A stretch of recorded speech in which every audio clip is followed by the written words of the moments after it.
Alright, Marvel First Spider-Verse. Spider-Man Shadow Dimensions Retrospective review. Okay. When he starts talking about audio, I'm gonna close the video. I'm really gonna. God damn, bro. I ain't really about to watch the whole video.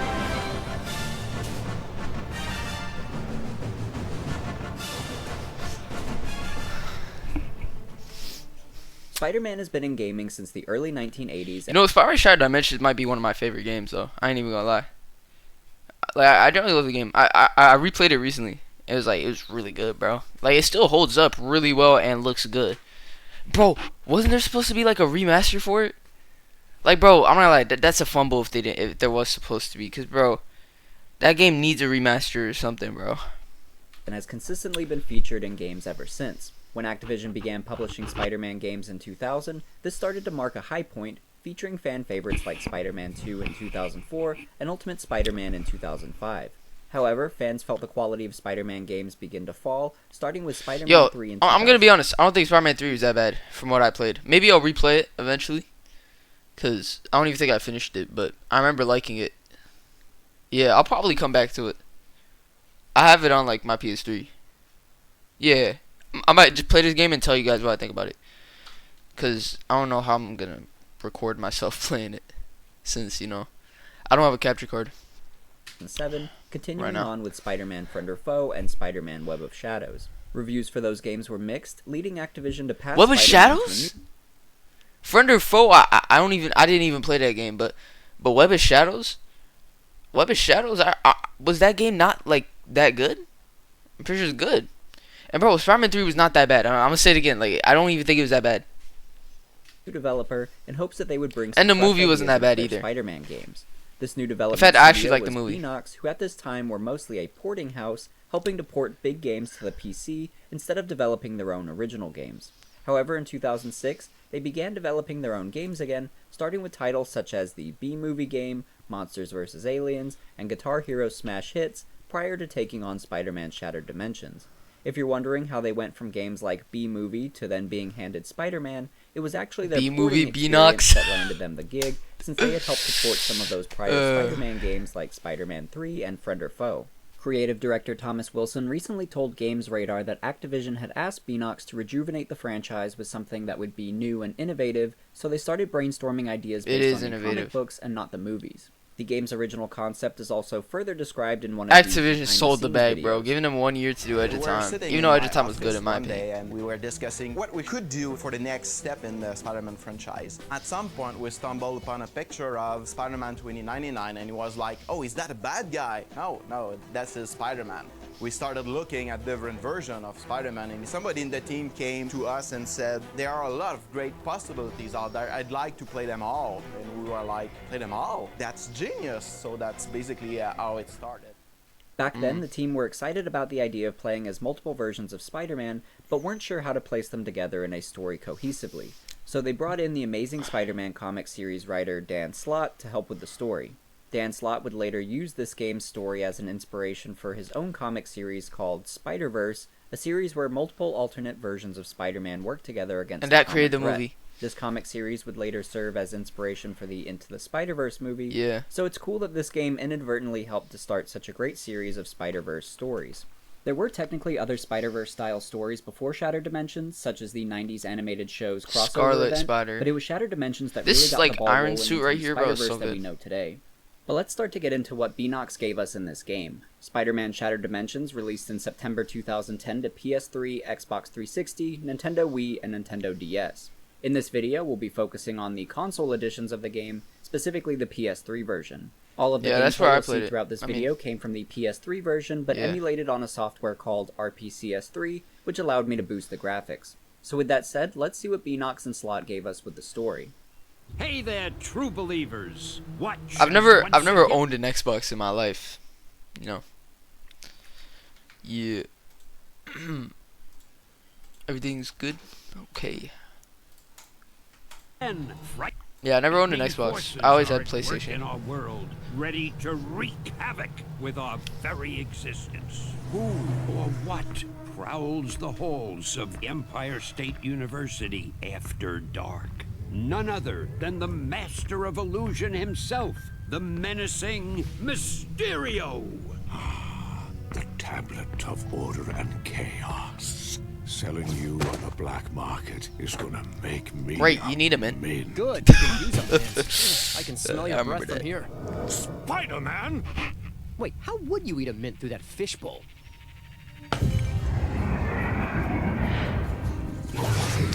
I replayed the game recently, but I kind of want to replay it again. Nice. I mean, Don't get the me way I wrong. replayed it though was like I got really far like a while ago, right? And I came back like last month or like a few weeks ago and completed the game, finished it. So I really, yeah. So I kind of just want to play again. I genuinely think this Your game is so illusions are good, bro. nifty, but if you ask me, they could use a little more kick. Nah, souvenirs are available in the gift shop. Stop it! Cease your incessant prattling! But an assassin is the best kind of prattle.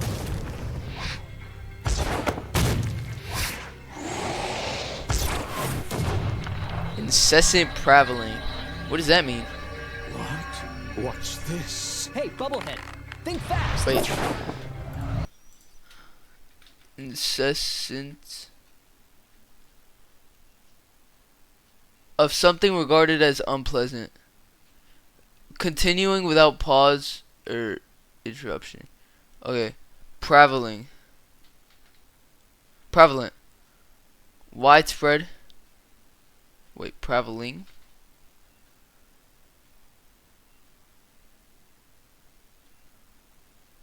No, I don't mean prevail.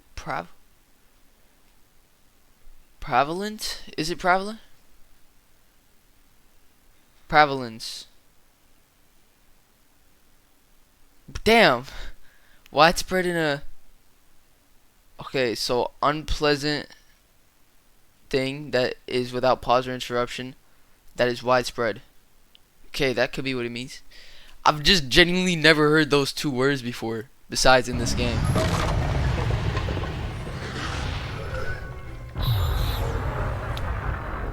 Whoa, what the heck was that? Man, bro, he really got that evil laugh. Okay, can somebody tell me what's going on here? Spider-Man. You Yeah, Madam Web? As if this night wasn't strange enough already. The tablet of order and chaos is the most powerful Okay, of all, that's Betty Brant, I think.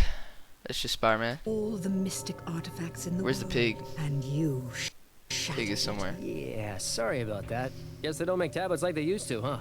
The pieces are now fragmented across other dimensions. Dimensions that are strange reflections of our own. A past unlike ours. A present day out of sync. And a distant future which may or may not come to pass. Is that a cartoon pig? Focus. I require your help. Yours and the help of these 3 other Spider-Men. The heroes into whose realities the tablet fragments fell. Whoa, slow down. Other realities? Other me's? Yes, I have explained our dire situation to them. They will be your allies in this quest. But I'm the most charming, right?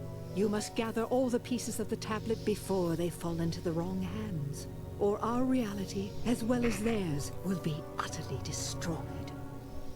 Yeah, right. No pressure or anything. So as you saw, Spider-Man accidentally shattered the Tablet of Order and Chaos into pieces, causing them to fly off into other dimensions. At this moment, Madam Web pops in. In the comics, This Madam game Web low-key suffered might be one of the best looking PS3 games I've ever played in my life. It looks mad good. from paralysis and blindness, which is why 'Cause she it had a has good the art style. blindfold over her eyes and why she's confined to her chair. However, she also has extremely powerful psychic abilities such as clairvoyance and telepathy, which is why she is able to sense the chaos that will ensue from these tablet shards making their way throughout various universes. With this knowledge, she requests the aid of Peter and other versions of Spider-Man to help collect the missing pieces. Behind Madam Web are also glimpses at other various Spider-Men from the comics. And yes, this one is legitimately from the comics. It's a what-if story where Betty Brant became Spider-Man, Betty Brant being the secretary for J. Jonah Jameson at the Daily Bugle. Some of the other ones think I've are seen this video, Spider-Girl, the daughter of but, Mary like, Jane not and the Peter entire Parker thing. named Mayday Parker, and this one is Mangaverse Spider-Man, I know a Mangaverse. member of a ninja clan. You can called play as him in Spider this game, Clan. I think. This character looks to be Ashley Barton's Spider-Girl, first appearing in the Old Man Logan comics. You can play as as the him in daughter of Hawkeye and the Marvel granddaughter Spider-Man of as well, I Peter think. Parker. I'm not so sure about this one, though. To me, it kind of looks like when Jameson's son becomes Spider-Man in a What If comic, but it's not identical. If you recognize this alternate reality Spider-Man, I'd love to know in the Kinda do comments look like below. that. But after receiving our message from Madam Web, she telepathically guides us to the first few pieces of the fragment in this tutorial level. This level introduces us to the basic elements of combat and traversal for each version of Spider-Man that we'll be playing as throughout the game. First is the Classic Spider-Man, or Amazing Spider-Man dimension, where we learn how to jump, wall crawl, and use our spider sense. Spider sense is Bro, basically always detective Nerdy be vision making from some the great Batman Arkham videos, bro. games, highlighting mission-specific objects and hidden items. In this case, a wall of debris that can be pulled to reveal our first fragment. From here, we transition into our next dimension, the Ultimate Universe. However, the Ultimate version of Spider-Man is also equipped with the symbiote suit. He's understandably pretty concerned about this, since the symbiote suit has negatively influenced him in the past, but Madam Web states that she's using her psychic powers to keep the symbiote at bay, allowing Peter full control of it. During this level, we also learn how to web zip to different areas of the map, as well as how to web swing. After reclaiming the first shard in the Ultimate Universe, we then transition to the future for Spider-Man 2099. This Spider-Man isn't Peter Parker, though, and is instead Miguel Bro, I love O'Hara. when, like, the symbiote suits, like, when the, like, you know that, like the symbol, right? When it goes, like, around them. I don't know how to explain it, but, like how the Shard Dimensions one looks. Like, yeah, you see I was going, like, all the way around, like, yeah, I like that a lot. In this future universe, there aren't superheroes anymore like there were in the present timeline. That didn't stop evil corporation Alchemex from trying to genetically replicate heroes, though, specifically Spider-Man. Miguel was accidentally exposed to one of their Spider-Man tests, which is how he gained his You powers. saw that in the Edge of Time video. In this level, we learn the basics of combat against the Public Eye soldiers before claiming our piece of the tablet. This leads us into Spider-Man Noir, a dimension where Peter Parker is Spider-Man in the 1930s. This version of Peter is a lot darker and more serious compared to the other versions in the game. This Peter Parker gained his powers after being bitten by a spider that was housed in a mysterious spider statue.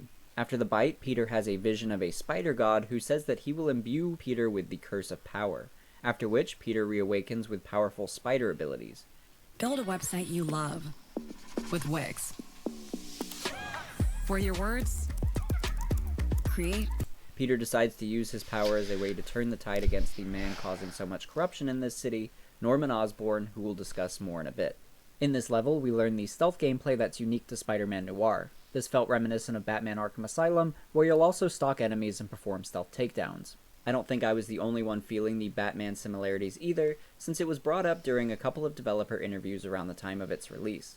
This one in particular comes from Game Reactor while interviewing creative director Thomas Wilson. We started working on a game a long time ago, and Batman Arkham Asylum took us by surprise. It came out a little bit out of nowhere. I was looking at it, just looking at screenshots, and then you play the game, and I was like, oh my, there are things that are kind of similar.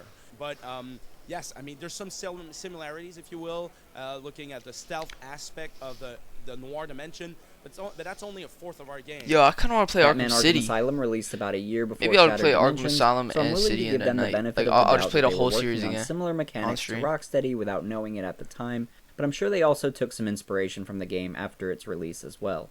However, there is a level later on in the game that makes it very obvious that Beanox was taking ideas from Arkham Asylum and implementing them here.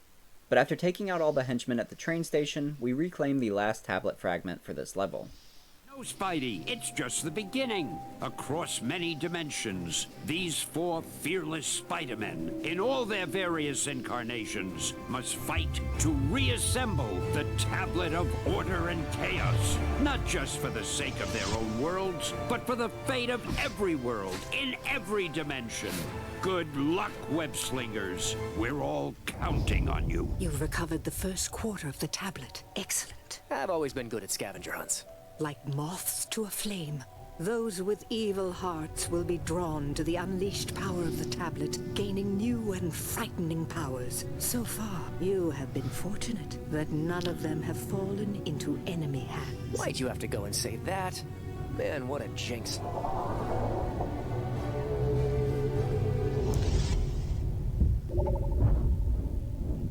Ah, useless hunk of nothing. Wait. What's this?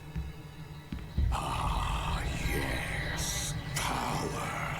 This is what real power feels like.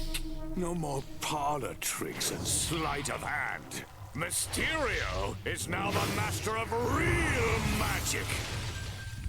And this is just the beginning. Oh, he got like the Nimbus Cloud? No, I'm playing. That concludes the tutorial section, which brings us into the main game. For our first level, we followed the amazing Spider-Man as he takes on Kraven the Hunter for a fragment. After Spider-Man locates the fragment in this apartment, he's gassed by Kraven and taken to a remote jungle. Kraven has set up a test of skills for Spider-Man to complete and promises the tablet fragment as a reward for beating his gauntlet. We have no choice but to comply, so we pursue Kraven and fight his Bro, and disciples. then this dude, no. And then this dude, right? Once you like beat him, right? He's like, nah, you made me lose my dignity, and you beat me, so I'm mad. And he doesn't give it to you until you beat him again. Like, bro, what a sore loser, bro. God damn. We have no choice but to comply, so we pursue Kraven and fight his disciples. By the way, each version of Spider-Man has some sort of unique aspect to him. For Amazing Spider-Man, that's his web combat. His heavy attacks will create web wrecking balls that are incredibly satisfying to use amongst large groups of enemies. As we progress through the story and unlock new abilities, Spider-Man will start to incorporate other shapes into his web attacks, like mallets and spiked punches. I think they did a good job with Amazing Spider-Man's combat here, and I think he's one of the most fun to play as. But as we continue through Kraven's gauntlet, we reach a point where Kraven shoots our webbing with a sniper rifle. For this section of the level, we play it from Kraven's perspective as he watches us through his sniper rifle scope. I think this is a good. We're still playing as like, Spider-Man, but we have to anticipate the unique. next sniper shot while defeating enemies. We can't safely use our kind of webs a- either, so we have to improvise and manipulate Kraven into a good shooting down a tree, section, creating I a feel like. bridge. It's a short section in the level, but I think it's such a creative way to spice up gameplay and keep the player Yeah. on their toes. I always But like after when safely games are like escaping this unique. area, we enter an arena for a cage match. We'll start against one of Kraven's heavies, but after defeating him, Kraven is embarrassed and takes out his own men as punishment. He declares that he'll put on a show for his people and challenges us to a one-on-one match. This is our first legitimate boss fight, and Kraven works well as the first boss. He's a quick fighter and tests the skills that we've learned throughout the mission, specifically our spider sense, since we'll have to dodge Kraven's attacks before hitting him, and he'll occasionally trigger spikes in the floor to impale us if we don't dodge out of the way in time. He's a fun fight with multiple layers, my favorite being the first-person mode. At a certain point, we'll get up close and personal with the villain. I didn't and mind brawl our way the out. first-person It feels mode, like a but I boxing don't think match, they're like but the we most have to amazing thing. anticipate incoming attacks and punch when we have an opening. The tutorial box says that you'll be more effective if you vary your punches, but I'm not sure if you actually need to. Regardless, I tried to use a variety of punches think you against do. each enemy just for fun. We eventually get the upper hand on Kraven though, and knock him outside of the dome. He escapes and we continue our pursuit. Eventually we catch up to him, but he's decided to upgrade his powers with the tablet. With the tablet's powers, Kraven now has All enhanced because he speed, lost and he making got him mad. much more formidable. His attacks are harder to anticipate and he's better at dodging us now. So we have to trust our spider sense and dodge his flurry of attacks until we have an opening. After a while, we'll wear down Kraven and take him down for good. Excellent, Spider-Man. You've done it. And just in time. If I never hear the word hunt again, it'll be too soon. Now to the other fragments. The hunt resumes. Like with Kraven, each level from here on is based on a specific villain associated with a particular dimension, and you can choose whatever order you'd like to complete them in. For this video, we'll go in order, starting with Spider-Man Noir, facing off against Hammerhead. Night on the waterfront. On the docks, rats scurry about their grim business. A tip from Felicia Hardy brought me here. Looks like she was onto something. Whoa, it's slipping! Hey, look at this. It's just a hunk of rock. What's all the extra protection for? The goblin paying you to ask questions now. No, Hammerhead. Then shut up. Goblin says the spider's coming after the tablet, and he wants all measures taken to stop him getting it. I'm flattered. Now load it in before I lose my cool. Oh, you're gonna lose your cool, all right. It's him! It's Spider-Man! Then stop gawking and start throwing lead. Hey, yo, what? Stop gawking. What does that mean? I think we lost him. Keep your eyes peeled. You see something truth versus Yeah. question. Never. Hammerhead a Not freak, taking bro. any chances. Read me? Loud and clear, boss. Are you experiencing pain from your e-commerce platform? Use Scale e-commerce Oh, we were platform. watching them other videos. I had no During ads. that cutscene, they throw in a Wait, fun let me see if reference the to thing is Felicia done. Hardy, saying that she gave I Spider-Man think a it tip is. to investigate the docks. In the standard not. 616 comic universe, Felicia is God known damn, as the bro, Black they Cat, taking their but in the time. Noir universe, she instead owns a nightclub called the Black Cat. As a club owner, she's in the know about different scandals occurring in the city, and she's given Noir Spider-Man intel before, so this reference is a nice touch. Hammerhead also mentions the Goblin, which is Norman Osborn's nickname in this universe, and Osborn basically runs the city through corruption as a criminal mastermind. Hammerhead is one of his goons here, but that wasn't the case in the comics. In a pre-release interview with GameSpot, it's described how Hammerhead was included in the game despite not being in the Noir comics. And Hammerhead is a very traditional, iconic Spider-Man villain who does not yet exist in the Noir comic series. But when we were brainstorming of which villains we wanted to include in the game, our designers felt that Hammerhead would be a perfect fit for the Noir universe. So Yeah, we I can approached see that. Marvel and pitched the idea of creating a Hammerhead exclusive to the game for the Noir universe.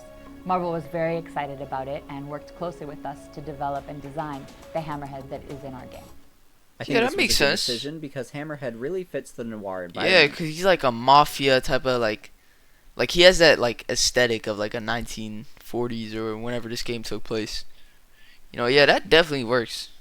Throughout this level, though, we'll be Yeah. stalking Hammerhead from the shadows and taking out his goons. If you get into the light, it's much easier for enemies to see you, and they'll probably catch you, so you have to stay in the dark-lit areas as much as possible. Spider-Man Noir's dimension was one of my favorites to visit, since it has some really interesting aspects to it. The takedown animations are exciting, and some of them are contextual with the environment, like taking down enemies near a wall. I also really love the atmosphere of this dimension in particular. The 1930s environment mixed with the noir film style feels incredibly thematic. That, along with the stealth-based gameplay, makes this dimension feel the most unique amongst the four, since none of the other Spider-Men have stealth-based mechanics. So I really appreciated these noir levels. As we follow Hammerhead, he eventually gets the drop on us and lures us into a trap, where he set up a Gatling gun in a train yard so he can mow us down with ease.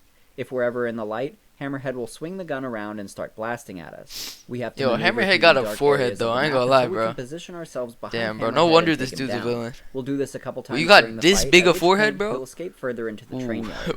When we encounter Hammerhead Yeah, again, man. he's embraced the God power damn. of the tablet, granting him enhanced Yo, half abilities. his face is We just won't his face him forehead. just yet, though, since he set us up Yo, for no another wonder trap. this dude's a He villain, lures bro. us onto the train tracks and sends some of his henchmen to fight us, while trains drive through at top speed.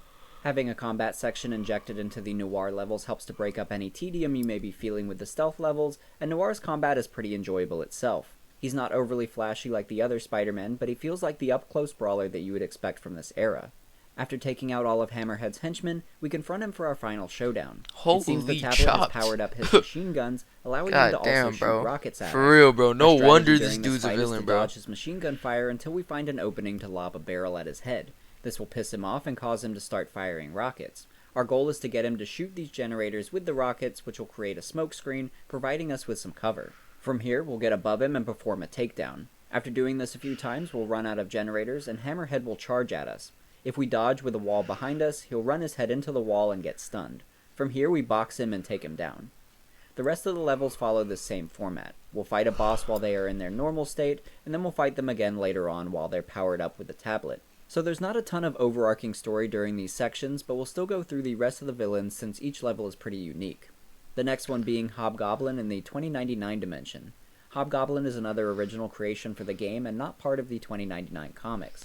His origin here is a bit of a mystery, and he was presumably created by the 2099 version of Dr. Octopus to destroy this version of Spider-Man.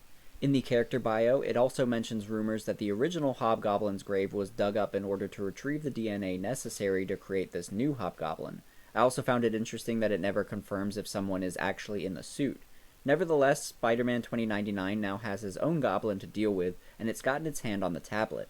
Our mission starts with us free-falling from a skyscraper as we attempt to chase down Hobgoblin. The skydiving gameplay is 2099's unique gameplay feature. I feel like most and of we'll the see it villains come up in this multiple game times aren't throughout like his they're levels.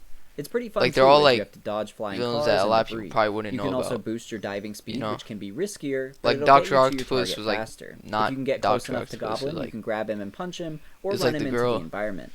Once we make it to the bottom, we have our first fight against Or Goblin, like who throws Scorpion pumpkin bombs just look like different, the stuff like that. goblins from the heroic I mean, age. like Craven to beat him, we was simply the grab the original, though. bombs and lob them Or back at him. Juggernaut as well. Goblin escapes, and we continue our pursuit until Carnage we're confronted by as the well, public but eye, the security Deadpool as force well, of but the like, future. I feel like a Goblin has lot of manipulated the them into believing characters that were not Spider-Man the is their original enemy, ones, so we which have to take them out I mean not too. not the original, like Spider-Man they're like 2099's versions of combat them, is a lot more zippy than the other Spider-Man, emphasizing his which I speed think and is his good attacks. because like We'll you know, also utilize like I said, 2099's this unique game is just special so ability, innovative. which is his accelerated vision. This ability slows down time but allows Spider-Man to move at a normal speed. This is handy in combat if you're facing challenging enemies, like these ones with rocket launchers, or during these skydiving missions to help you dodge obstacles. I found it to be the most useful during these skydiving sections, but it is really fun luring a rocket into another enemy. I don't even think As I we're used it pursuing during the Goblin, we'll skydiving also see a sections. lot of Easter eggs for other Marvel I didn't even know you characters, could. highlighting the future's obsession with the heroic age's superheroes. For example, we'll often see billboards showing characters Yeah, I saw the like Wolverine one. Hulk, Black Cat, and Storm.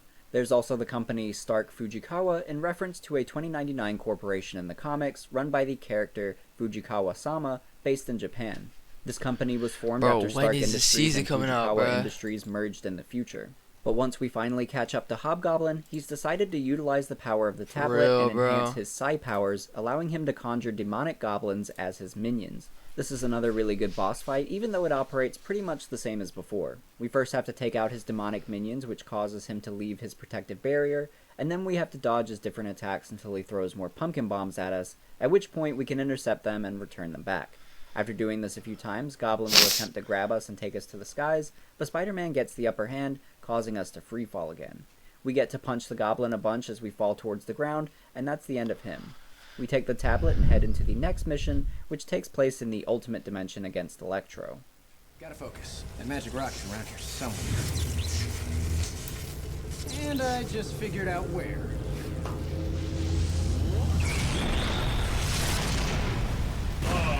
If it isn't the spectacular spider schmuck! Oh, dude, pants! No one wants to see your junk. Keep laughing, punk! See what I found? What do you think happens if I use it? Interest rates go down? Yes, it's like my powers are totally unleashed.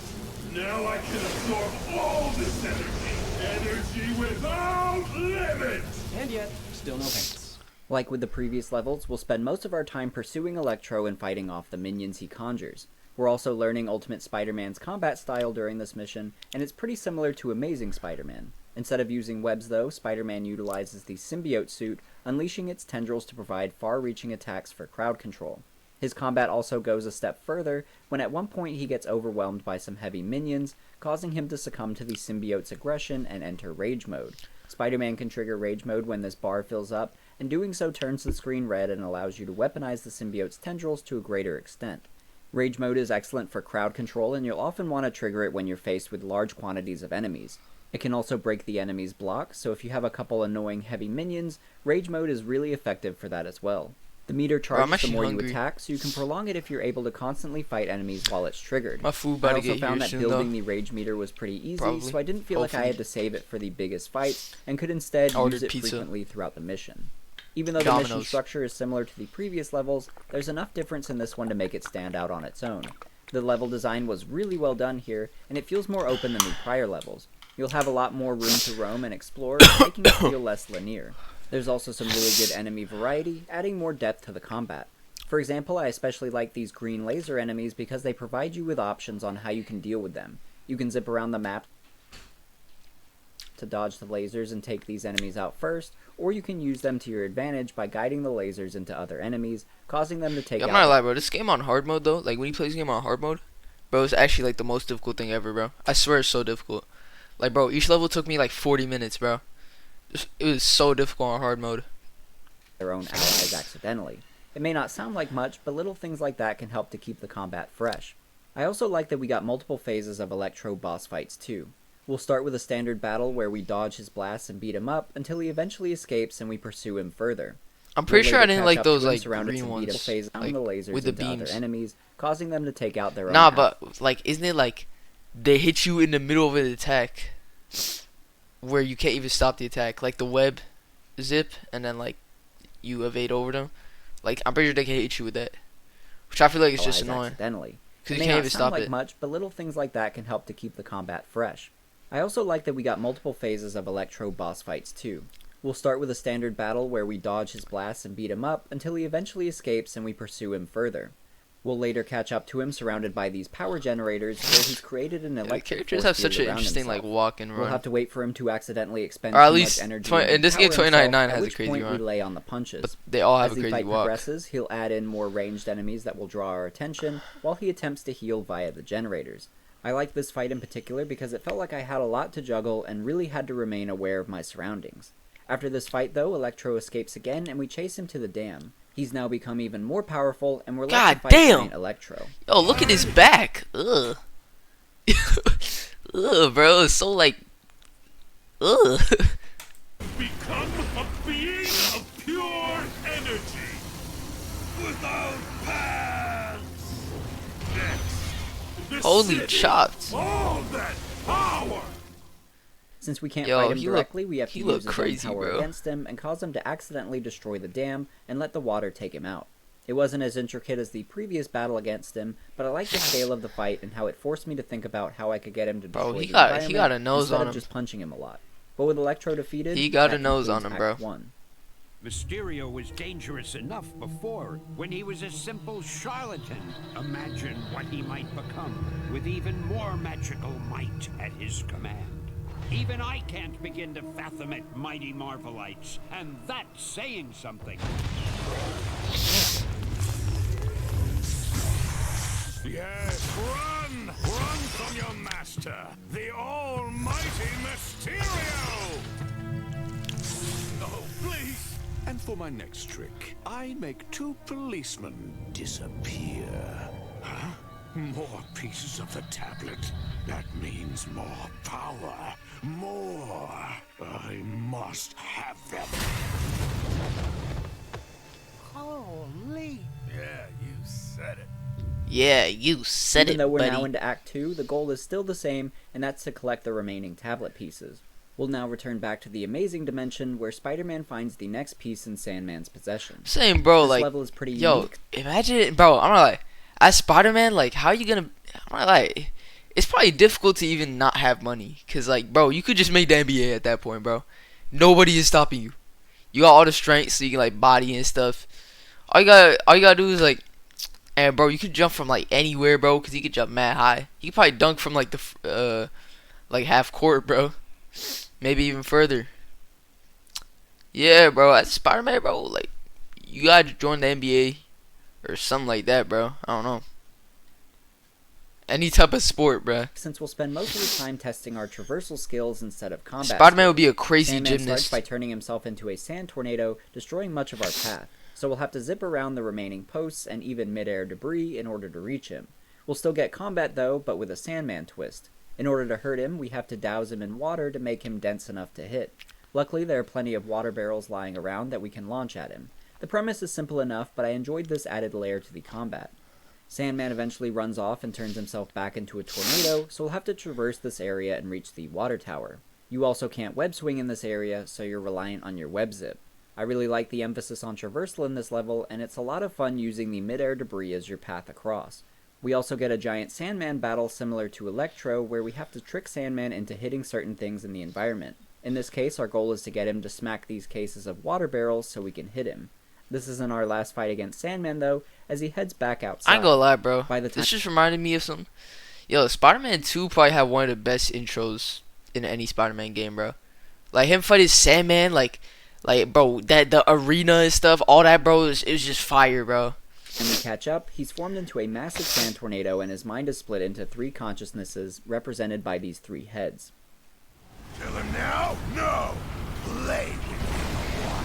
Don't give him a chance to escape! I want to make him suffer. Make it last! No! Do it now! Kill him! Flint, your consciousness can't handle being spread this thin. The fragment has made you too powerful. You would say that. Wait, what if he's right? No, it's a trick. It's not a trick. I can feel it. Shut up. Admit it. He's right. He's lying. Shut up. All of you. Shut up. Quiet. For this battle, we'll have to zip around using all the debris and wait for him to show one of his faces. At which point, we'll find a water barrel amongst the debris and throw it at him. Yo, his giving face us looks a so moment to weird deal when some he's damage. like wet, This bro. fight is pretty cool, but I did have some problems with it, mostly with the game He looks like misinterpreting he's my like fat intentions. or something, bro. Primarily that I had a lot of issues when trying to web zip towards enemies or throw objects. They're both triggered by pressing circle, and the game often his face is struggles so, to determine which one you like want to blobby do. So or during something. this fight, I would find Sandman's face and press circle to grab a nearby barrel, but instead, Spider-Man would zip into Sandman's mouth, dealing me unnecessary damage. It happened a lot throughout the game, but it was especially evident here. I also felt like this fight took way too long and became really tedious, since you're doing the same thing the whole time. Wait for the face to pop up, throw a water barrel at it, punch him, repeat. It takes some time for his face to emerge, and when you do get to hit him, you don't get to deal a lot of damage, so the fight feels incredibly prolonged. Still, it's a very unique fight compared to the others in the game, focusing on traversal and web throws over straight-up combat, and I appreciate that aspect. But after beating Sandman, we claim the tablet You think this is and what transition characters back in into comic the books noir see? universe as we track down the Vulture. Like how we just read the comic, right? But like but like when they like how the characters in the comics see it, they just see it like this, you know? Next on my list, Osborn's right-hand monster. A sadistic Vulture. circus geek who grew to love the taste of I fought him raw yesterday. pleasure. Not yesterday. Like his name I fought him. says. Call him Adrian Toombs. I Call think the him clip. Vulture. I posted the Call him clip whatever on you YouTube. want. I'll always call him As a the short. bastard who killed my uncle. And not just killed. He ate him, bruh. Damn. What's the matter, R.I.P., bro. Toombs? No humans around for dinner? You can't escape me, coward. Yes, you heard that right. Vulture not only killed Uncle Ben in this universe, he also cannibalized him. In the Damn. comics, Uncle Ben Oh was my a God, social voice crack. activist, which put him at odds with the Goblin, who eventually had him killed and then eaten by Vulture. Vulture is one of Goblin's cronies, who he recruited from a carnival freak show. In the Noir comics, Goblin was also a circus freak, and he chose to recruit other circus freaks as his right-hand men. But yeah, Vulture is far more sinister in this dimension and far more terrifying, making him the one I was most nervous to fight in the game. Despite how unsettling This is Vulture probably one of the though, best we levels. still have to track him down and reclaim that fragment. Like in the last Noir mission, we'll quietly pursue Vulture and take out as many of the Goblin's men as we can. On our way, we'll enter into the Creole Club, a reference to the X-Men Noir comic series. In that, the Creole Club is a casino Damn, nightclub bro, they're still owned finding by the Noir details. version of Remy LeBeau, Like, aka really little Gambit ones. from the classic 616 universe. I Little ain't gonna Easter eggs lie. like this I are don't really read comics that often. Like, I'll read some here and there. Actually, bro, nah, like, I don't really read them that much. But I'm like, comic explanation videos, they, like, you know, where they just tell you about the comic, those ones are good. Like, they have it on screen and they just kind of read it. Those ones are good. Like comics explained. That dude, he be making good videos. really fun to see in the game, and I enjoy the added world building. I haven't watched them in a while, Inside, though. though, Peter is approached by more of Goblin's men, leading to another combat section. After beating up these goons, we continue our search for Vulture. During our search, he jumps out at us inside this abandoned warehouse, leading to the most terrifying first-person segment in the game, since you have to stop him from trying to eat you. Once you successfully push him off, it's time for our first fight against him. He's pretty agile and will attack with his sharp claws and projectiles. There's also an added layer of verticality in this fight, as Vulture will jump to different stories of the building. It can be tough to get some hits in, so your best bet is to stun him using the spotlights scattered around the building. After doing enough damage, we knock Vulture out a window and knock ourselves out in the process. Looks like you have a train to catch, or will it catch you?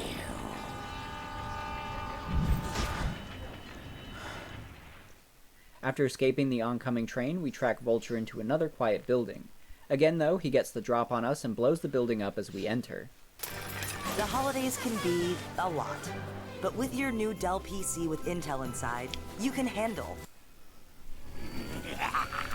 Wakey, wakey, eggs and bacon. Care for a drink? Welcome to hell!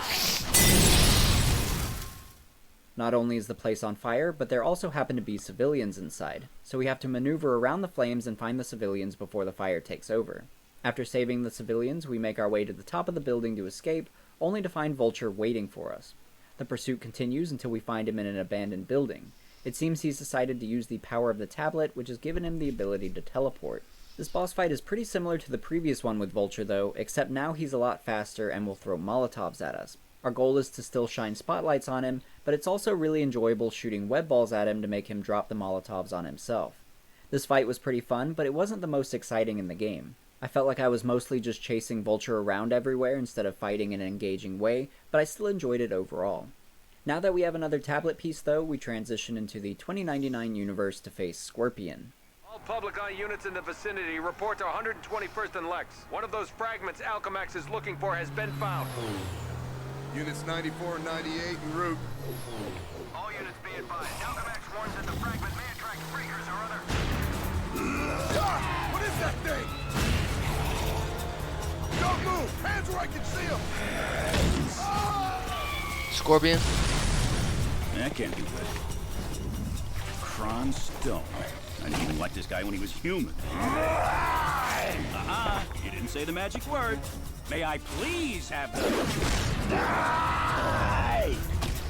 Don't shake your tail at me when I'm talking to you. In that cutscene, Miguel mentions that he knew Scorpion before his transformation, back when he was known as Kron Stone. In the character bio for Scorpion, it states that Kron was a high school bully and spoiled son of the president of Alchemax, Tyler Stone. Kron was turned into Scorpion one day when he was messing around with an Alchemax gene splicer and accidentally fused his DNA with a Scorpion. In the comics, Kron is also at one point Venom 2099, and I believe he's also revealed to be the half-brother of Miguel.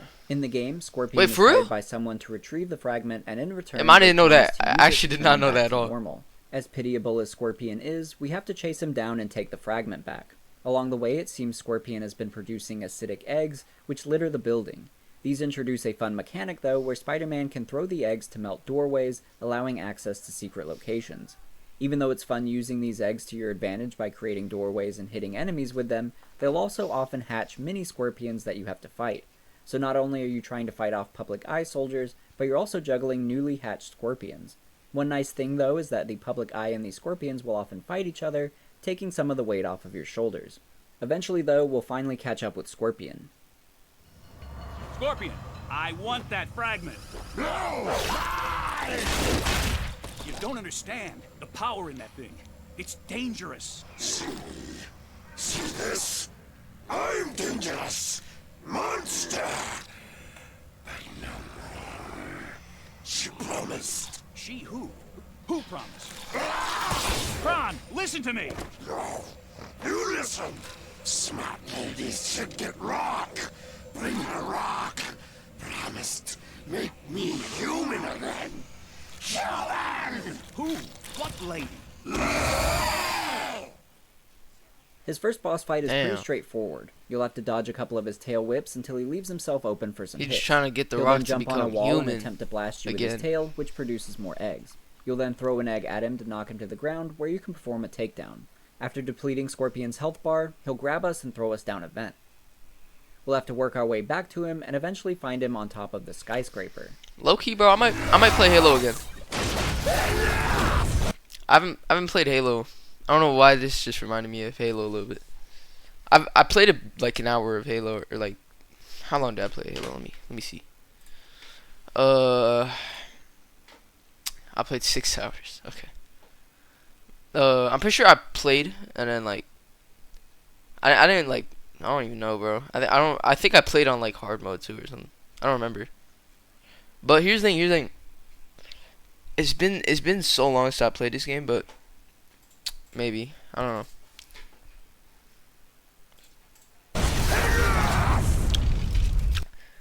Like I played it at like a family friend's house when I was really young, but I don't remember it on like an Xbox.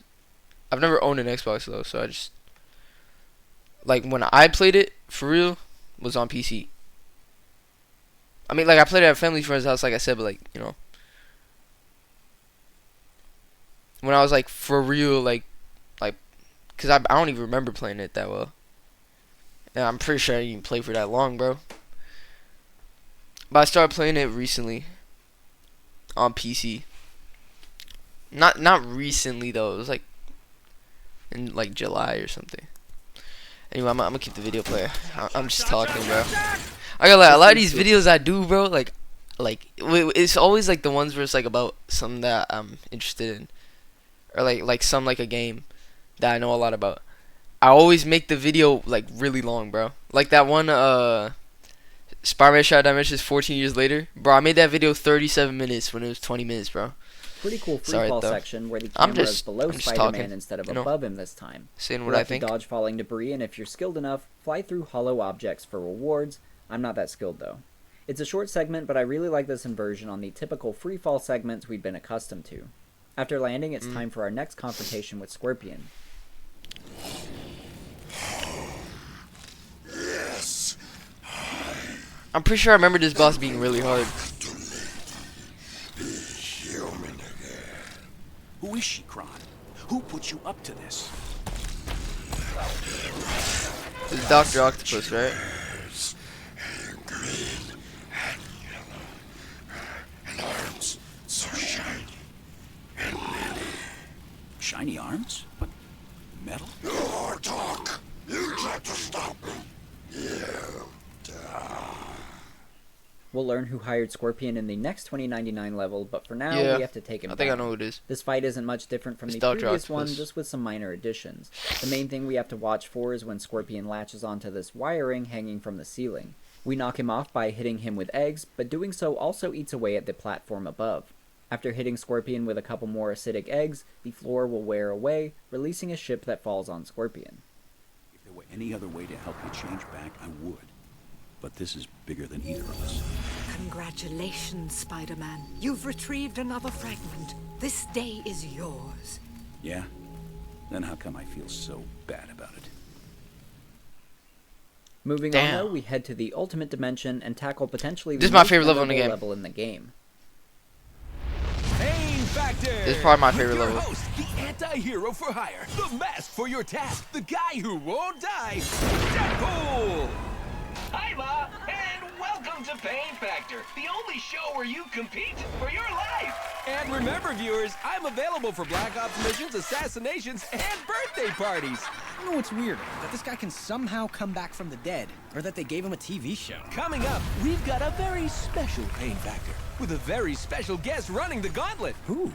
You, Spider-Man! Wait, what? That's right. Our guest today will be the one, the only, the friendly neighborhood Spider-Man. Because he needs this. Television, you are a cruel mistress. You know you can run inside. Wow, that's not too big or anything. Can somebody say overcompensating? Spidey! Can I call you Spidey? Hey, thanks so much for being part of our little webisode. Because you should do that. Okay, hey, can I get you anything before we start? Soda, bottled water? How about the fragment? Okay, good one. Okay, here we go. Picture up in 3, 2, and... Damn, bro, he didn't even ask for soda, though. Or, like, water. Reach your impossible, Lenovo Legion. Nah, Deadpool really a hospital villain for Spider-Man in this case. Because he's not really a villain.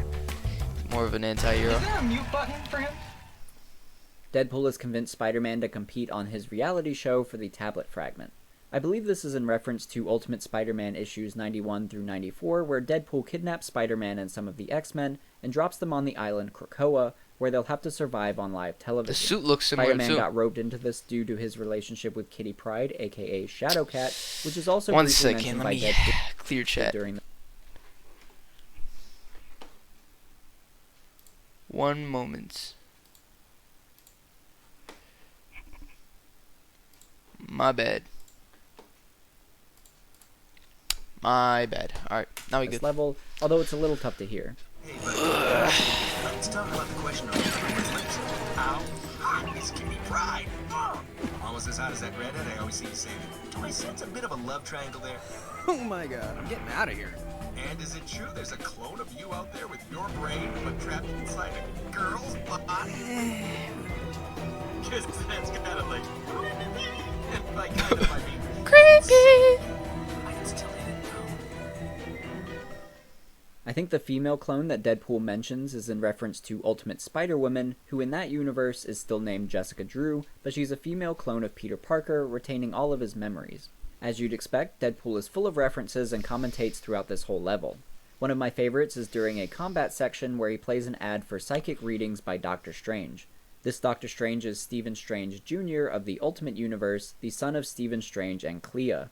It's tough to hear over the fighting, but it's another really fun reference during this level, and I love how cheesy the ad is.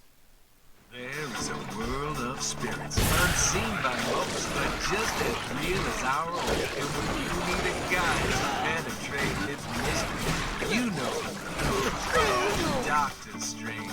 Yeah, Stephen Strange Jr., a man who's met the other side, who has cheated death itself, is now available for psychic reading. The Eye of Agamotto sees all. In the Eye of Agamotto. For the most part, we can free roam this island, and it's pretty large compared to the other levels. Our goal is to swing around the island and destroy each of Deadpool's cameras. We'll also be fighting Deadpool's minions in the game, who happen to be his fanboys dressed in his Deadpool merch. Hey man, love your outfit. These are also the best henchmen, bro. The fan club catalog They're mad good. One of the best, bro. If you get it in person, they actually tailor it for you. No way! Right there in the shop? Yeah, I mean they take your measurements there in the shop. But doing the actual tailoring takes a couple days, but it's so worth it. Yeah, I was gonna say. I mean, right? Dude, turn around. Let me look at how it fits you. Yeah, I gotta say that is really nice. But after destroying all of Deadpool's cameras, he'll take matters into his own. Now let's see Paul Allen's suit. Live and in person, I'm playing. the only Deadpool. Oh, look at you. Yeah, bro, I'm not like, yo, Deadpool, bro, he's so fired. Oh, well, we just why he's so tall, though? Deadpool! Thank you, thank you. Don't throw He looked like he flowers, above just 6 send feet. money. Don't take this the wrong way, but you seem a couple peas short of a pot. This boss fight is pretty much what you'd expect.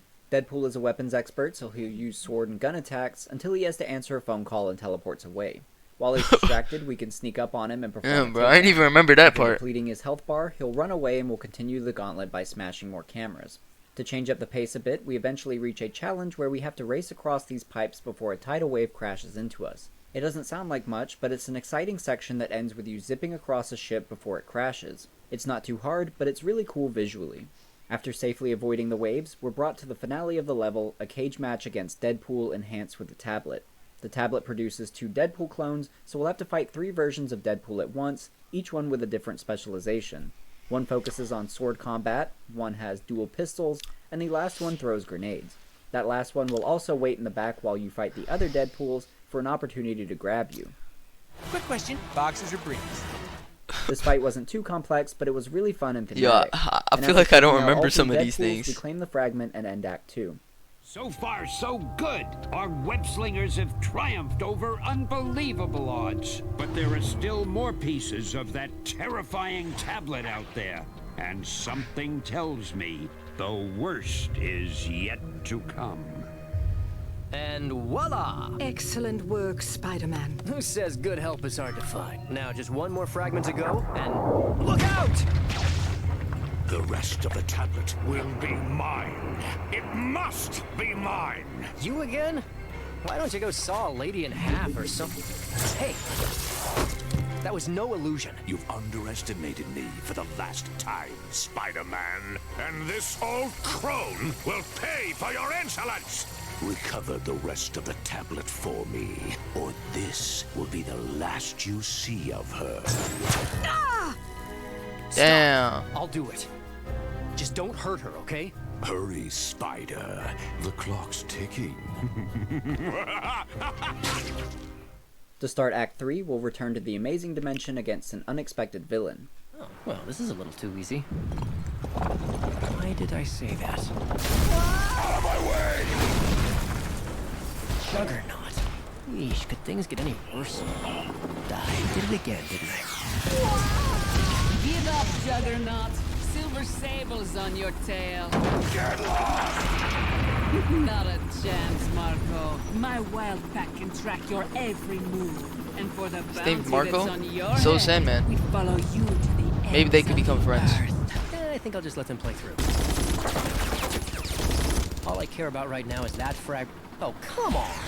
Juggy must have picked it up somehow, and he's probably too stupid to even realize it. Can't let Sable take him in before I get that fragment. All right, Spidey, think. Sable said something about tracking him. Ah. This'll buy me a little alone time with Juggy. All units! Juggernaut is moving fast to the east. Don't let him get away! Great! Now it's just him and me. You!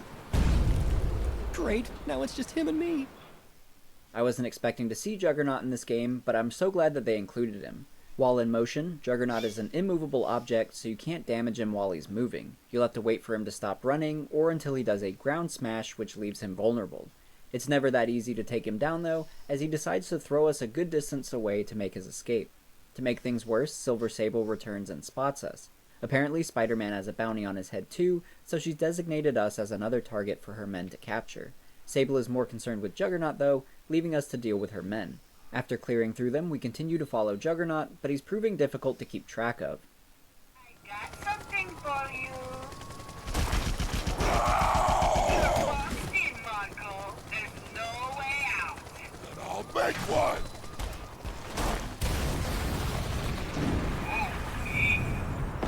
Jeez, not often you see a guy pick a fight with a building and win. We continue to follow Juggernaut as he makes his way up the under-construction Oscorp building. When we reach the top, we have an up-close brawl with Juggernaut as we attempt to remove his helmet. We're successful, making him much more vulnerable to damage. He's still not down for the count though, so we have to take him out Hulk style like in Avengers Age of Ultron. This is gonna be a bumpy ride.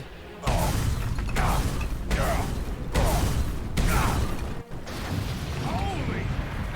Let this copter now! We're going in! It'll be a miracle if either of them survived that. This game came out first though, so I wonder if Avengers copied that from Shattered Dimensions. Nevertheless, Juggernaut is still conscious, and even worse, he's activated the power of the tablet, leading to our final showdown with him.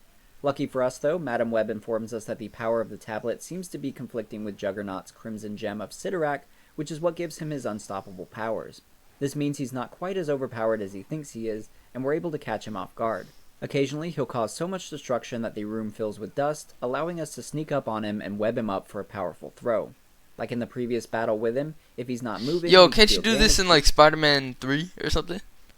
Him, so this fight isn't too overwhelming. After enough damage, we take him down and reclaim the tablet. Continuing on, we now switch into the noir dimension. The old carnival. Osborn's camped out here somewhere in this rotted alley of nightmares. But I'll find him. Him and the fragments he's collected. He's after those rocks we've been bringing you. First, he got Vulture and Hammerhead, and now he's headed here. I'm telling you, Mr. Osborn, the Spider-Man is coming. Do you take me for a fool? What? I want him to come. Let the spider fall into my web. The other fragments made Hammerhead and Vulture more powerful. Let's see what this one does for me.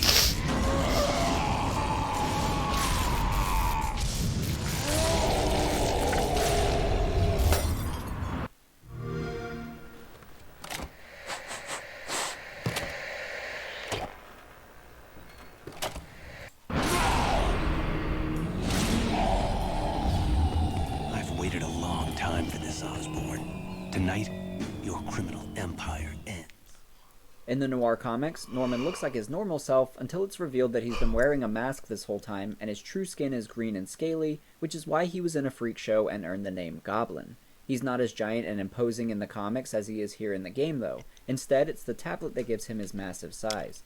Norman also reveals that this is the carnival that he was held in.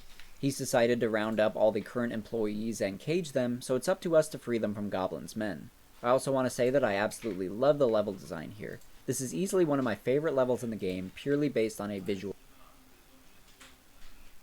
Oh wait, 1 second. I'll be back.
magical aspect.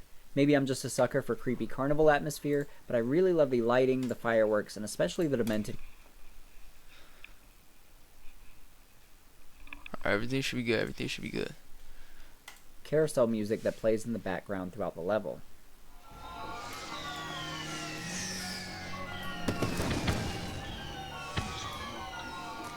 He's mocking me. I also love that the fireworks serve a gameplay purpose. Since your goal as Spider-Man Noir is to stick to the shadows, the fireworks are a big disadvantage for you. You now have to try and anticipate when the fireworks will go off so as to not accidentally get caught out in the open by the enemies. It can be frustrating and test your patience if you're getting caught a lot from it, but I really like this added layer of environmental awareness it forced me to have. Aside from that though, the level functions relatively the same as the other Noir levels. We'll sneak around and web up henchmen while saving civilians as we pursue the main villain. The level is much bigger this time around though, and the design is so incredible that I don't mind the repetition, and this is definitely the most engaging Noir level in the game. But after rescuing this is probably all the best captured Noir level. civilians, Actually, it's Vulture. time to continue Vulture was towards such a good Goblin one. by going through this creepy clown door. They're both pretty good. Actually, honestly, all Noir levels are pretty good. You make it sound. Bro, this game is just a good game. Behold, the Goblin in all his glory. Stronger, more powerful. And chopped. It's scarier than ever. I'll give you Look at his something mouth. to be scared of. Our first-person fight segment starts with Norman attempting to stomp out God our damn, he crotch. got the dogs I'm really out glad too, I dodged bro. that one, Put on some and we'll wail shoes. on him until he finally slams us to the ground. Instead of attempting to pummel us though, he flees and taunts us to follow. We eventually follow him into this fun house where we have to pick the correct door to progress. I'll be honest, I have no idea how you're supposed to know which door to choose, and I pretty much got it based on blind luck. Although I think you're maybe supposed to pick the door with the twitchiest clown, but I don't know for sure. Regardless, the correct door leads to a twisty I just hallway, did it off luck, originally too. part of some kind of ride. We'll make our way through a couple more. I'm pretty sure it strange was rooms just until we're luck. I don't confronted by think there's a Norman way again, who throws us to down a know. chute that takes us outside. From here, we finally confront Goblin. You gonna stand there babbling all night, or are we gonna end this? You! That's me. I'm pretty sure when I did it, I got like one of them first try. Gives you the power of AI. Holy, to bro, I've build gotten the like website so you many need. ads. He's too strong to fight head-on, so we have to dodge around and target the weak point on his back. Occasionally, the lights will go out, giving us an opportunity to sneak up behind him for a takedown. After doing this a couple more times, we take him out. Back to the freak show. Oh, boo-hoo. Next up is Spider-Man 2099 as he infiltrates the Alchemex building. Preliminary tests confirm what I've suspected from the beginning. Yo, and then she tells him about like her work, and he's Almost like, meh. immeasurable power. Clearly, this calls for proactive measures to prevent it from falling into the hands It's just of rage bait. rivals.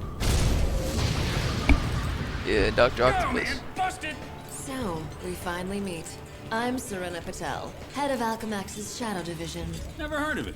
Yes, that's why it's called Shadow Division. Ah, touche. So, what's the master plan, Patel? You shadowy types always have one? I could kill you, or I could explain everything and then kill you. I think I'll just kill you. Son of a... If you've seen Into the Spider-Verse, you'll recall that there was a female Dr. Octopus in that movie as well. These two are different though, as the movie version is named Olivia Octavius, while the games version is Serena Patel, both of which are original characters and not seen in the comics. There is a female Dr. Octopus in the comics though, nicknamed Lady Octopus, although she's also a different version named Carolyn Trainer. So there have been a few different female versions of Dr. Octopus before, but none of them are related to each other. Still, it's a neat parallel that Shattered Dimensions and Into the Spider-Verse both feature a female Dr. Octopus. This version is equally nefarious too, as she's the one responsible for hiring Scorpion to retrieve the tablet for her. It's also suggested that she was the one who created the 2099 Hobgoblin. Our first order of business against her though is to shut down her condensed matter reactor. To do so, we'll have to unplug each of the 4 cables. Along the way, Patel uses a giant mechanical arm to try and crush us. If we time it right, we can get the arm to smash into one of these 3 lights, causing it to short circuit. Ock flees, but she'll return a little bit later in another mechanical arm. We'll do the same thing again, causing her to flee back to the reactor. We'll continue shutting down these cables, and we'll also get another fun reference. I've been working here for years, and I still can't believe that Alchemax just flat out ripped off the Avengers logo. After shutting down the power to the reactor, we go back up there to confront Ock. This leads to our next fight against her, where she's protected by a force field. To shut it down, we'll have to pull these batteries out while dodging her lasers. She's not totally vulnerable yet though, since she still has access to a lot of energy. Eventually, she'll send out a large energy blast, giving us a second to perform a takedown. We'll do this a couple more times until she powers up even more. She'll send some of her robotic minions our way, but after you defeat one, it releases an explosive core that we can throw at Ock to incapacitate her. With the tablet fragment in hand, we now head to the Ultimate Universe for our final level of Act 3. Oh, great, just great. I figure why not swing by the Triskelion and see if I could get some help from Nick Fury or any of his S.H.I.E.L.D. agents. And this is what I find.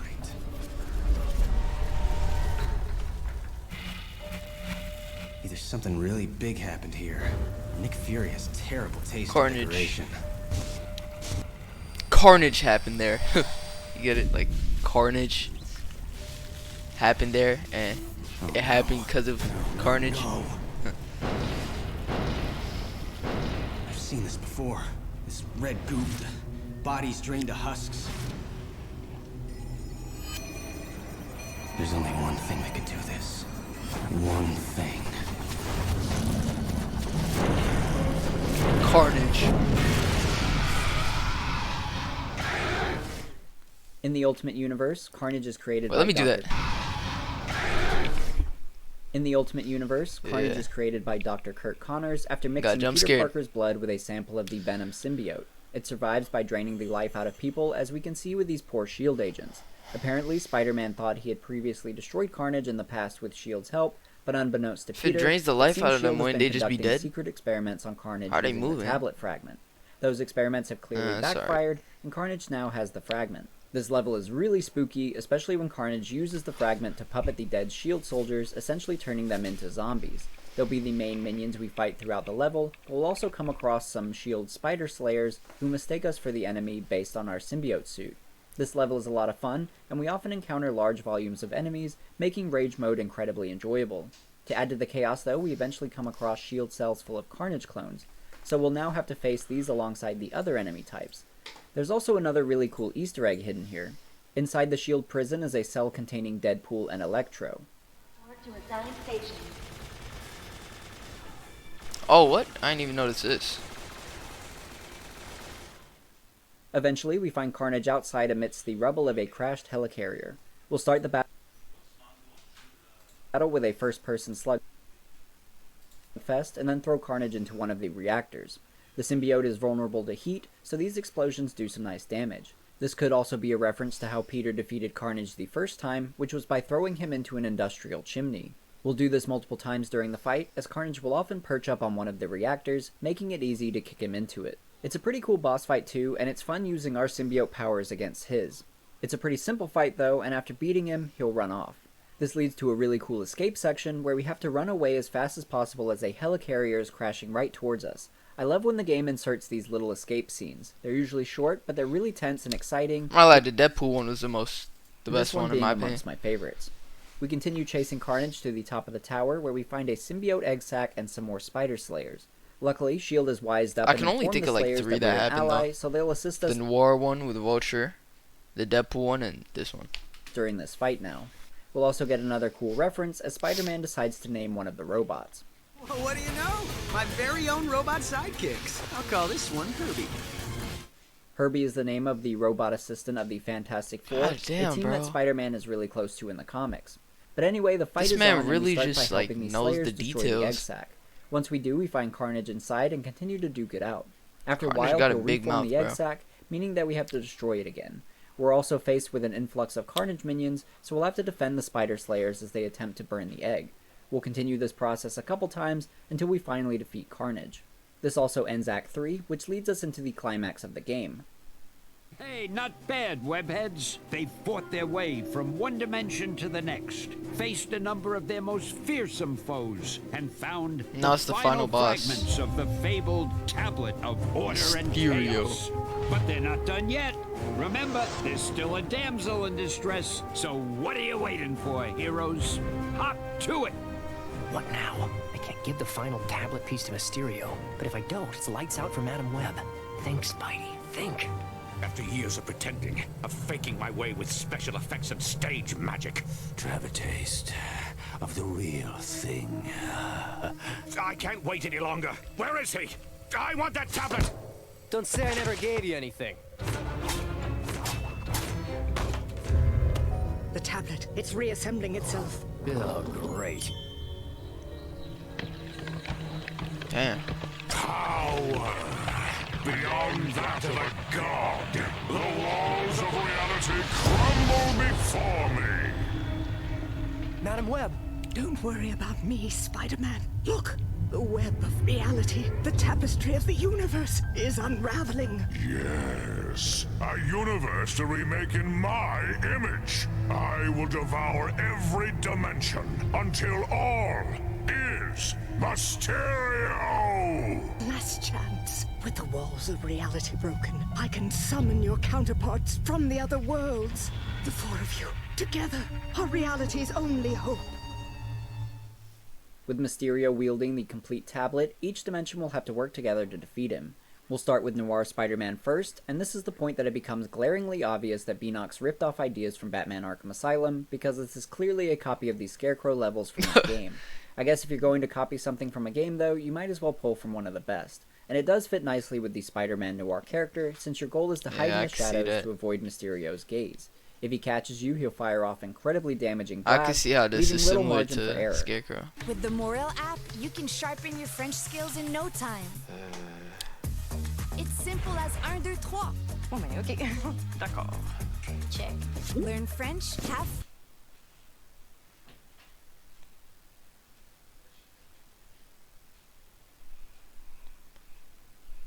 fun, repeat. Download the free Morel app now.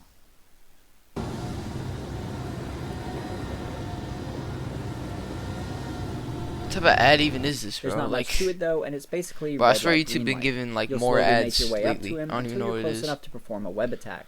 This section wasn't too exciting though, and I still think Arkham did it better. Next up though is Ultimate Spider-Man, they did, who definitely. basically has to fend off all of the demons that Mysterio conjures.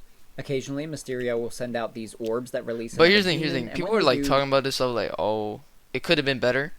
It could have been better, but I still think it's good. It's a good fight, I would say. But I feel like people were expecting like all of you to fight at once. But how would they even do that? Because you can only control one. But You can destroy them, sending a damaging shockwave at Mysterio. you know what it could have been? Maybe you could like swap between them, like kind of like some like for example, you know how in like Lego games you could swap between one character and another. You can do that 4 times. That's a good way to do it. Ooh. It's a pretty simple section, but Ultimate Spider-Man's combat is so enjoyable to use that this segment ended up being really fun. We then transition into Spider-Man 2099, whose section is focused on his freefall gameplay. You'll have to dodge debris and Mysterio's magic to catch up to him. You'll also have to utilize your boost and accelerated vision pretty frequently, or else Mysterio will outpace you. This was happening to me, and it felt like this section was never ending. I think I'm also just really bad at these freefall segments, so take that for what you will, but I found it to be the most challenging section of this Mysterio fight. Still, I wouldn't say it was a lot of fun, and was probably slightly more enjoyable than Noir's section. But after catching up to Mysterio, we Noir's then section transitioned wasn't to our that final bad. dimension, Amazing Spider-Man. This one was my favorite, and a good way to end the game. You'll start by landing on one of these platforms before you're swarmed by creatures. You'll have to take all of them out, and it's a little bit trickier when you don't have a rage mode to rely on. Amazing Spider-Man has good area of effect web attacks though, so you're still equipped to handle the onslaught. After clearing through them, you'll web kick a piece of debris at Mysterio's helmet. You'll follow this pattern multiple times, and I found it to be really challenging just based on the sheer quantity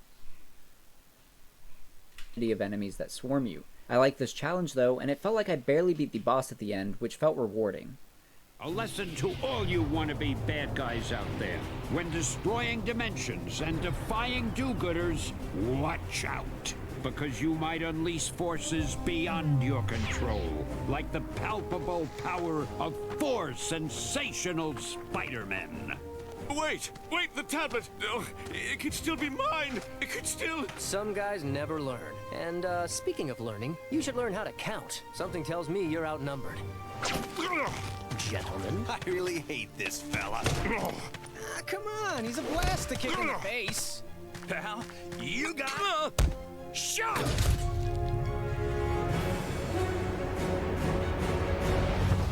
Well done. The walls of reality are rebuilding themselves, and now you must all return to your own dimensions. See you later, older and less cool versions of me. Old? Hey, I'm from the future. To me, all you guys are ancient history. Good to know there is a future, and men like you to carry on the good fight. Word. Bye, guys. Next time you should hang around longer. We could start a bridge club or something. Come on, Misty. Time to drop you off at Supervillain Daycare. Thank you, Spider-Man. You should be proud to know your legacy is being upheld across time and space. Yeah, those guys were all right. But you have to admit... With 4 different Spider-Men? The one thing I know for sure... Out of all of them... I'm the best! And so ends one of the most titanic team-ups of all time. And what have we learned here today, Marvelites? That no matter what corner of the cosmos you may find yourself in, there'll always be a friendly neighborhood Spider-Man to save the day.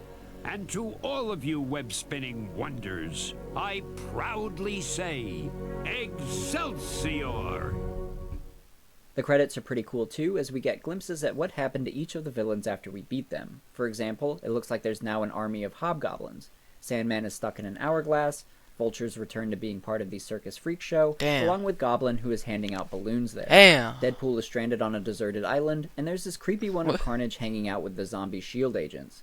It's a pretty cool credits montage overall, plus we get one final end credit scene. So, what I missed? Oh yeah, I remember that.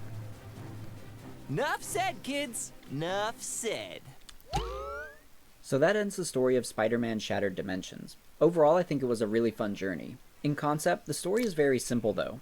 Even though the game took me around 10 hours to complete, a lot of the missions are just filler for the story, requiring us to collect tablets from various bosses, while the main plot only progresses at the end of each act as we follow Mysterio. That being said, I don't think it's a problem in this game, since the writing for each character is so good and all the different locations are so fun to visit. The story is mostly there to take us from place to place, while the level design and gameplay are the real standouts. So let's start to dive into those more next. This new spider sense is a trip. Either I'm not used to it yet, or I'm sensing one of the fragments closing in on me. Nope, I was right. Well, at least I found it. Spider, don't fade on me yet. What are you supposed to be? The demonic kumquat? You can call me a hobgoblin. To be. What do you say? Demonic kumquat? You can call me a hobgoblin. Alright, bro. Every Spider-Man needs one. Newsflash, Hobby. You're not my first goblin. But this goblin has one thing the others never had. The fragment. Yes, and with its power, I'm going to tear this world apart. We've talked about the combat of each character a good bit already, so I won't dwell on it for too long here, but overall I think it's pretty solid. If I had to choose my favorite dimension in the game, I think I'd say that Amazing and Ultimate were my favorites to play as, mostly due to their effectiveness against large groups of enemies. Amazing's web attacks feel like they have a satisfying weight to them, and they're visually enjoyable to watch. Ultimate Spider-Man has the added bonus of the Rage Meter, which I think made him the most fun to use. His normal attacks feel effective on their own, but triggering Rage Mode really turned the dial to 11 in terms of damage output. It was also really fun trying to juggle that Rage Meter once activated, postponing its depletion and taking out extra enemies in the process.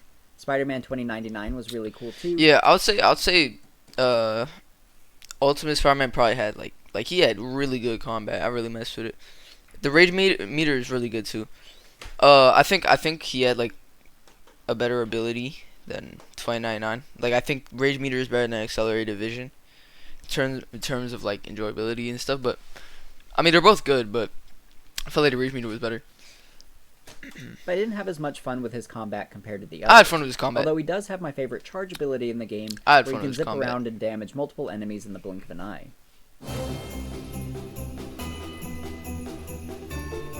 God damn, bro, the Fortnite season is still not out. The CIBC Smart Account gives you insights on how you spend, helping you see your money clearly.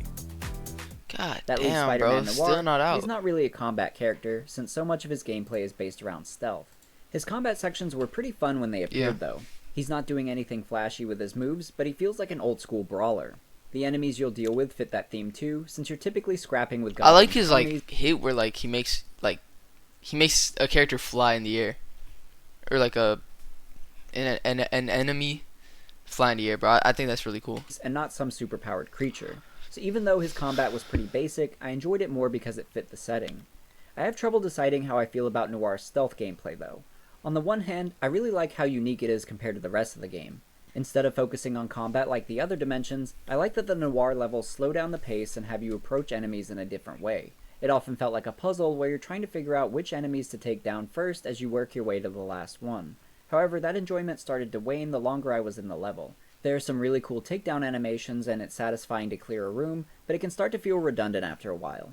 Stealth sections in games are always tricky though, and even games like Arkham and Spider-Man PS4 have struggled to make them shine, so I don't want to diss the Noir levels too much, but I felt like they were the weakest gameplay sections compared to the rest of the dimensions. Wait, he said the Arkham didn't have good. But I felt like Spider-Man PS4 have struggled.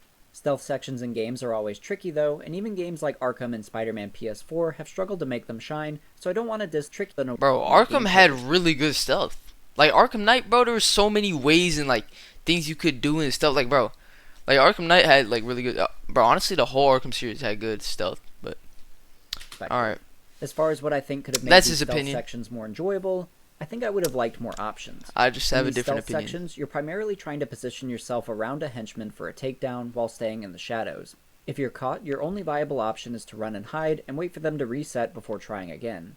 One thing I would have liked is to be able to effectively fight That's enemies never that happened have to me. spotted you. Where, like, in this game, you can try, but they block like your it hits and you'll glitched struggle and to it damage canceled, them like it quickly. didn't even work. This is The surely takedown. intentional in hopes of dissuading the player from trying to drop down and fight all the enemies. However, I would have liked combat to be more viable. In the Arkham games, you're trying to clear the room stealthily as well, but if you're caught, you're now faced with a decision. Can you take down the henchman quickly before his buddies run over to overwhelm you, or do you run and hope he doesn't shoot you in the back?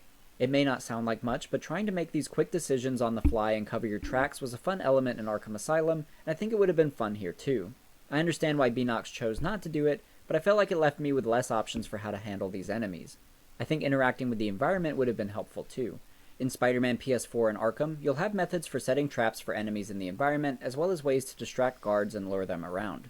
Spider-Man Noir isn't the type of hero to carry around gadgets, so I'm not suggesting that he have a lot of tech, but I think something as simple as being able to shoot a web bullet to a specific spot to lure a guard there would have been nice. If I remember correctly, you can't even take down enemies that are on alert, you have to wait for them to completely cool down and sneak up on them. My point is, I didn't feel like I had a lot of control over how I could take down enemies, besides where I positioned Spider-Man. So having additional options would have added some variety and made me feel more strategic. But like I said, I still enjoyed these stealth levels, I just think there are ways they could have added more depth to them. However, I think the Noir dimension was my favorite one to visit compared to the others. I absolutely love the Really? 1930s aesthetic and how perfectly Beanox nailed the I would atmosphere. get that, Each like I dimension is understand that, unique, but I'm not Noir's gonna lie. felt For the me, it was most probably which one was it? Honestly, I feel like all of them were like good. I don't even think I have like one where I was like, yo, this is the one. Like I feel like all of them are just good.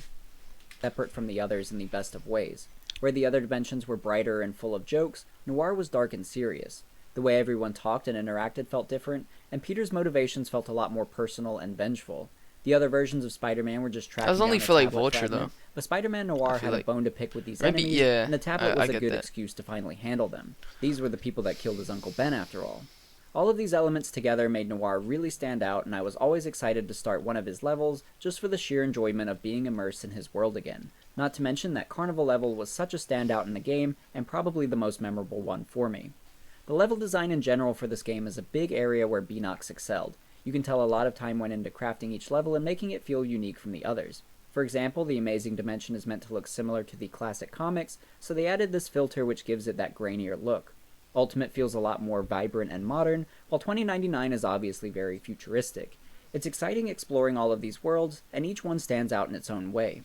As you get further into the game, the levels start to open up more with bigger areas and more verticality, incentivizing you to explore. I was happy to do so because I was enjoying every detail each level had to offer. Shattered Dimensions also has a ton of style and creativity.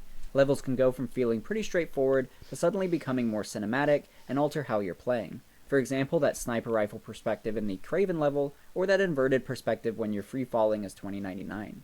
Even though these segments were often short, they went a long way into spicing up the gameplay and making it more thrilling. I think the first-person combat falls under this category too, and I felt like it was a really cool inclusion. It's more immersive and intimidating to be face to face with the villain like that, and I think it was a really creative idea.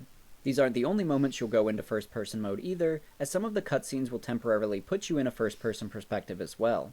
I enjoyed this a lot, and it was fun being put in Spider-Man's shoes for a moment, especially when you get to experience it while web-swinging. So much of this game exudes creativity, from the level design to the combat to the cinematics. Beenox was truly coming up with some brilliant features. Even though I kind of knocked them for taking aspects of Arkham Asylum for the noir sections, that's really such a small part of the game, and it shouldn't overshadow all of the inventive ideas that they've had throughout it. I also think they did a great job at balancing all of these different gameplay moments within each level. For example, the first-person combat is usually pretty short and is slotted into boss fights as a way to add some flavor. We also talked about how combat sections were put in between stealth missions and the noir levels to break those up, or the traversal challenge during the Deadpool level after fighting off tons of enemies. These little segments help to break up any redundancy that you may be feeling, and I think it balances out the gameplay. I also like how Spider-Man's attacks are handled for each dimension. Beenox chose to keep things simple and have each Spider-Man follow the same button inputs for attacks, but each Spider-Man has their own unique visual animation associated with it. For example, you can unlock an area of effect ability triggered by pressing triangle and circle at the same time. For Spider-Man 2099, he'll perform a whirlwind kick, while Amazing Spider-Man will spin 2 web cannonballs around him. I like the simplicity of the combat in the game, and it makes it easier to keep track of each Spider-Man's specific moveset. We should also talk about the upgrade menu in the game. There are 2 specific ones, combat upgrades and character upgrades. Build a website you love with Wix. For your words, create your brand. Character upgrades give you things like increased health, increased rage meter duration, and new costumes, which we'll discuss shortly. Then there's combat upgrades, where you can buy new attacks and combos. That part is pretty standard, but what's interesting is how it's broken up. You'll reveal unlockable abilities as you complete different challenges. There are 180 total challenges in the game, and after accomplishing a certain number of them, you'll reveal a new series of upgrades. Each level has its own set of challenges, and you can visit the Web of Destiny menu to determine what still needs to be done. Examples of challenges are things like hitting 5 public eye officers with benches, find 90 spider emblems in a level, or zip over 5 objects thrown by Juggernaut. The more you can complete, the more upgrades you'll have available in the game. I think this is a cool idea though, and I haven't seen it in another game before. Another reason I liked it was because it incentivized me to pay attention to challenges and play in a way that I may not have otherwise. It also gave me some additional replay value as you try to play through levels again to complete more challenges. If you can complete all 180, you'll be able to unlock the last 4 outfits in the game. They're arguably the 4 best ones too, specifically Scarlet Spider, Iron Spider, and the Negative Zone suit, all of which you can enter cheat codes for if you don't have the skill or patience to get all 180 challenges, like me. There is one final outfit, but I think its cheat code is bugged, so all I have is a screenshot of it, which is the Mangaverse suit. There was also a DLC suit pack that I wasn't able to access, which gives you 4 Cosmic Spider-Man outfits. There are plenty of other cool outfits in the game too though, such as the Bombastic Bagman, the Electro-Proof suit, Flipside, and the original concept for the Spider-Man Noir suit. Lastly, we have the Secret War suit, Ultimate Spider-Man, Spider Armor, and Spider-Man 1602. All of these look incredible, and I love that they even included little bios about each suit if you're curious about its origin. There are other unlockables as well, based on the difficulty at which you beat the level. Beating a level unlocks character bios, and beating it on normal unlocks various concept arts for you to check out. If you beat a level on hard, you unlock figurines that you can examine in detail. The unlockables were pretty cool in this game, and I like that they add some replay value as well. Audio, okay. That's it for the video. I'm not gonna watch the audio stuff. That's it. Marvel's First Spider-Verse by Always Nerdy. Okay.